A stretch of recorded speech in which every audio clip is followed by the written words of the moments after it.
আসুন আমাদের মধ্যে আরও বৃহত্তর ঐক্য গড়ে তোলে। মির্জা ফখরুল।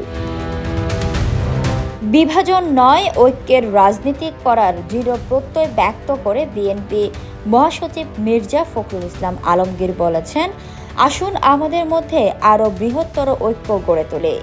সোমবার বিকেলে গুলশানের চেয়ারপারসনের কার্যালয়ে হিন্দু সম্প্রদায়ের অর্ধশতাধিক সদস্য বিএনপিতে যোগদানের এক অনুষ্ঠানে বিএনপির মহাসচিব এই প্রত্যয় ব্যক্ত করেন। তিনি বলেন, আমরা বলি শতফুল ফুটবে, সেই শতফুলের বাগান থেকে বেরিয়ে আসবে যে ফুল, সেটাই হচ্ছে বাংলাদেশের জাতীয়তাবাদ। অনেক ভুল বোঝাবুঝি হয়েছে, অনেক রক্তপাত হয়েছে বাংলাদেশে, অনেক বিভাজন হয়েছে। আমরা এখন এগুলো থেকে বেরিয়ে আসতে চাই। তিনি বলেন, গত 15 বছর ফ্যাসিস্ট সরকার বাংলাদেশের অর্থনীতি, রাজনৈতিক কাঠামো সব কিছুকে ধ্বংস করে ফেলেছে। আমরা সেই ধ্বংসস্তূপ থেকে একটা নতুন বাংলাদেশ তৈরি করতে চাই। এই কথা বলেছিলেন আমাদের চেয়ারপারসন বেগম খালেদা জিয়া 24-এর 5 আগস্ট রাতেই একটা ছোট্ট বাণীর মধ্য দিয়ে। তিনি বলেছিলেন, আমরা এই দেশে আর প্রতিশোধ, প্রতিহিংসা চাই না। আমরা ভালোবাসার মধ্য দিয়ে মানুষকে জয় করি, একটা ঐক্যের রাজনীতি সৃষ্টি করতে চাই, সেটাই হচ্ছে মূল কথা।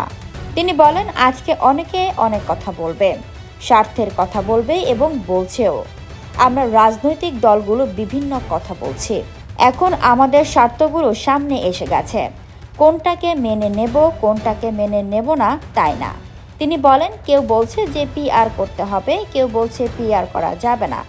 আমরা ওই সমস্ত পথে যেতে চাই না। আমরা 1971 সালে যে বাংলাদেশ তৈরি করেছিলাম, যে বাংলাদেশের স্বপ্ন দেখেছিলাম এবং 24 সালের 36 জুলাই আমরা অভ্যুত্থানের নতুন বাংলাদেশের আবির্ভূত হলাম, সেই বাংলাদেশ নির্মাণ করতে চাই।